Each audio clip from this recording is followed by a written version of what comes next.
الفاتحہ۔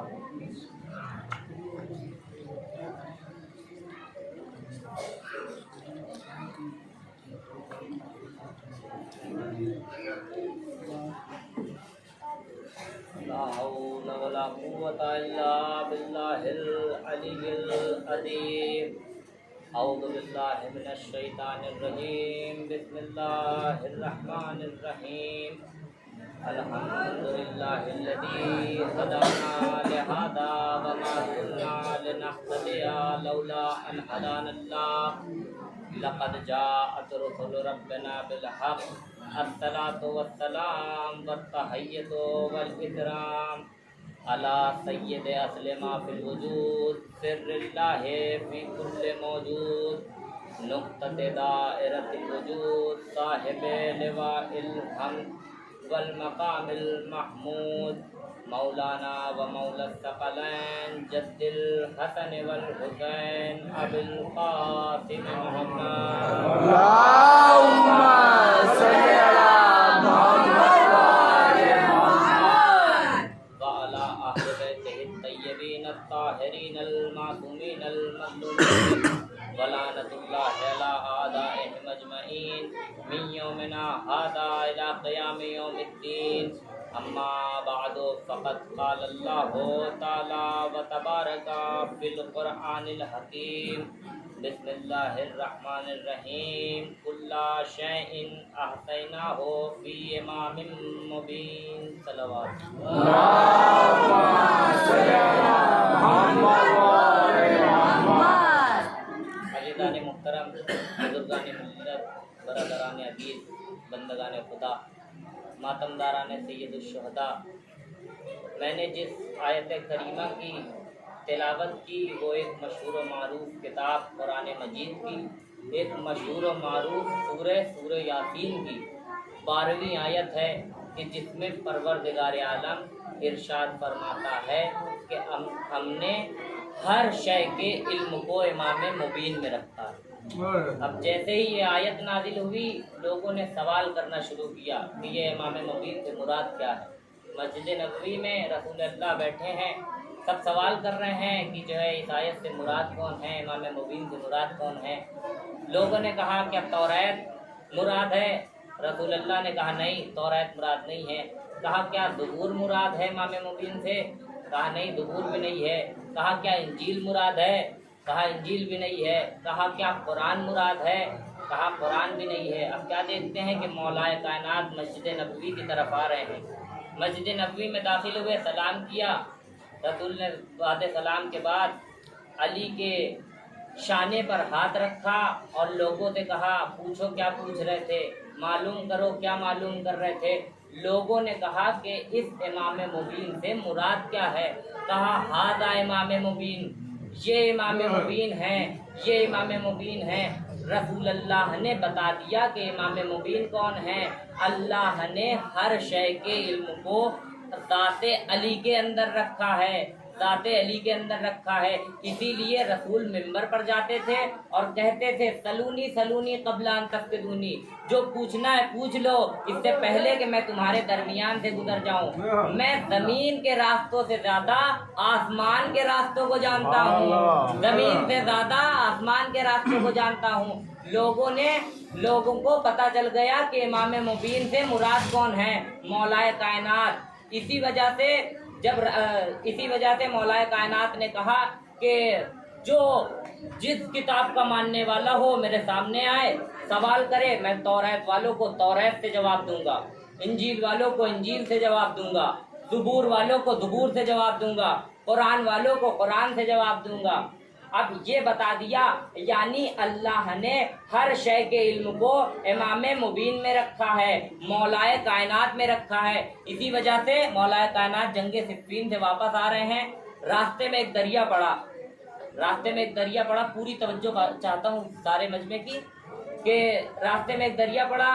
اب مولا کائنات نے اپنے صحابی، اپنے ایک سپاہی کو بھیجا جس کا نام نصیر تھا، نصیر کو بھیجا، کہا کہ جاؤ دریا کے کنارے جاؤ یا جمجمہ کہہ کر آواز دینا، اور جیسے ہی تم آواز دو گے وہاں سے ایک مخلوق اپنے سر کو باہر نکالے گی، اور اس سے کہنا کہ مجھے علی نے بھیجا ہے اور یہ پوچھا ہے کہ بتاؤ کہ اس دریا میں پانی کی سطح کہاں کم ہے اور کہاں زیادہ ہے۔ اب سپاہی چلا، نصیر چلا، دریا کے کنارے آیا، کہا یا جمجمہ۔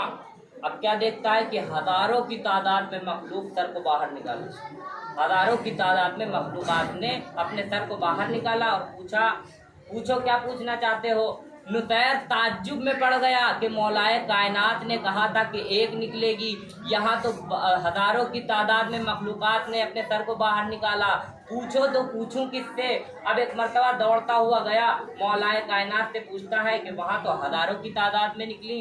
اب مولائے کائنات نے کہا کہ اس کے والد کا نام ہے کمکما، اب جا کر آواز دینا کہ یا جمجمہ ابن کمکما۔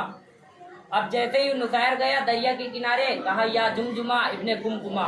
اب دیکھتا ہے کہ پھر سے ہزاروں کی تعداد میں مخلوقات نے سر کو باہر نکالا، کہا پوچھو کیا پوچھنا چاہتے ہو۔ اب نصیر پھر حیرت میں پڑ گیا، پوچھے تو پوچھے کس سے۔ اب پھر گیا دوڑتے ہوئے، کہا مولا کائنات آپ نے تو کہا تھا ایک مخلوق نکلے گی، وہاں تو اس بلدیت کے بہت سے لوگ ہیں۔ اب مولا کائنات نے کہا اس کے دادا کا نام ہے ہما۔ اب مولا کائنات نے اس کے دادا کا بھی نام بتایا، اس کی 7 نسلوں کے دادا کا نام بتا دیا۔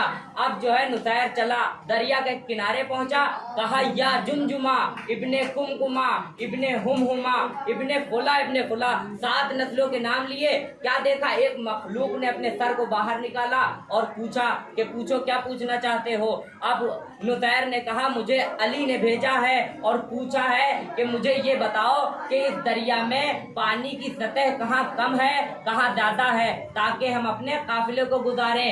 اب اس نے کہا کہ مجھے تعجب ہے نصیر تیری عقل پہ، وہ علی کہ جس نے میرے 1000 سال پہلے مرے ہوئے دادا کے 7 نسلوں کے نام بتا دیے، وہ کیا پانی کی سطح کے بارے میں نہیں بتا سکتا؟ صلوات پڑھے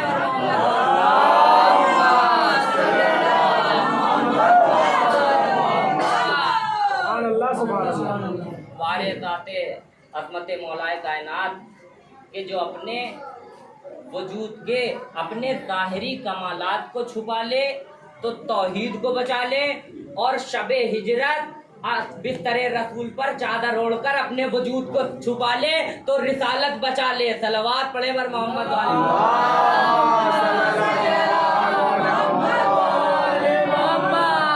لہذا ولایت علی ہے، علی ولی اللہ ہے، جو لا الہ الا اللہ کا بھی محافظ ہے، محمد الرسول اللہ کا بھی محافظ ہے۔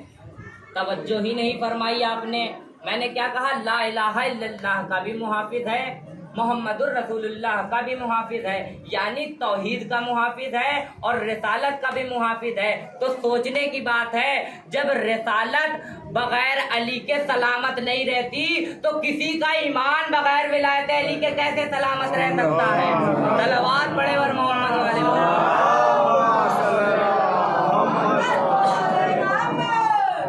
یہی ولایت علی ہے جو کربلا کی جنگ ہوئی، جب امام حسین پوچھتے تھے کہ بتاؤ ہمیں کیوں قتل کیا جا رہا ہے، تو ادھر سے بس ایک آواز آتی تھی، بغضاً لابیک، تمہارے باپ کے بغض میں۔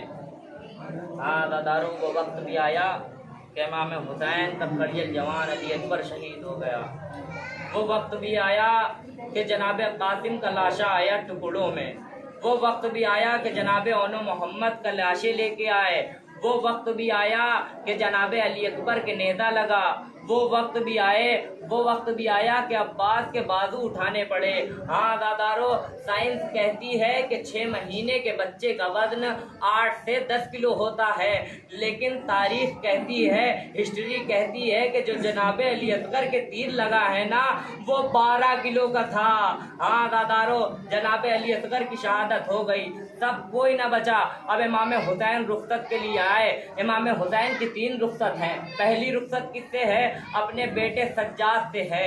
اب ایک مرتبہ امام خیمے میں آئے، کہا سجاد خدا حافظ۔ سجاد نے کہا اماں، پھوپھی اماں، مجھے عصا دیجئے، میں اپنے باپ کی تعظیم میں اٹھوں گا۔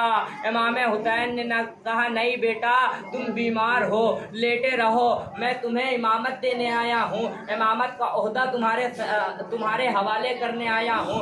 امام حسین نے جناب سجاد نے کہا بابا کہاں جا رہے ہیں؟ امام حسین نے کہا میں جنگ کرنے جا رہا ہوں، میدان کی طرف جا رہا ہوں۔ امام سجاد نے دائیں طرف دیکھا، کہا عباس کہاں ہے؟ اب امام حسین نے کہا عباس مارا گیا۔ اب ایک مرتبہ کہا کہ علی اکبر کہاں ہے؟ کہا علی اکبر مارا گیا۔ امام حسین نے کہا بس یوں سمجھو کہ مردوں میں یا آپ بچے ہو یا میں بچا ہوں۔ ہاں دادارو، امام حسین نے اپنے بیٹے سے رخصت لی۔ اب دوسری رخصت کس سے ہے؟ جناب زینب سے ہے دوسری رخصت۔ جناب زینب کے خیمے میں گئے، کہا زینب مجھے نانا کا عمامہ دیجئے۔ اب نانا کا عمامہ اوڑھا، پرانا لباس پہنا اور جو ہے وہاں سے رخصت لی۔ کہا بہن زینب خدا حافظ۔ امام حسین باہر نکلے، جناب زینب نے کہا رکو بھیا ذرا اپنے گلے سے اپنے گریبان کو ہٹاؤ۔ جیسے ہی امام حسین نے اپنے گریبان کو ہٹایا، بہن نے آگے بڑھ کے گلے کا بوسہ لیا۔ امام حسین نے کہا یہ کیا تھا؟ اب جناب زینب نے کہا کہ اماں نے وصیت کی تھی کہ امام حسین جب میرا حسین تم سے آخری رخصت کے لیے آئے نا تو اس کے گلے کا بوسہ لینا۔ اب امام حسین نے کہا بہن زینب ذرا اپنی کلائیوں سے اپنی رضا کو ہٹاؤ، ذرا اپنی کلائیوں سے اپنی رضا کو ہٹاؤ۔ اب جیسے ہی ہٹایا، امام حسین نے بہن زینب کی کلائیوں کا بوسہ لیا۔ زینب نے کہا یہ کیا تھا؟ امام حسین نے کہا بابا نے کہا تھا کہ جب آخری وقت آئے نا، جب بہن سے رخصتی ہونا تو میری طرف سے بہن کی کلائیوں کا بوسہ لینا۔ کیوں لینا؟ بابا نے کہا تو یہی کلائیاں ہوں گی جس میں رسن باندھی جائے گی۔ جب رسن بندھی ہے نا تو جناب زینب نے فرات کی طرف رخ کیا، کہا عباس کہاں ہو؟ میں اسیر ہو گئی، میں اجڑ گئی۔ وَسَيَعْلَمُ الَّذِينَ ظَلَمُوا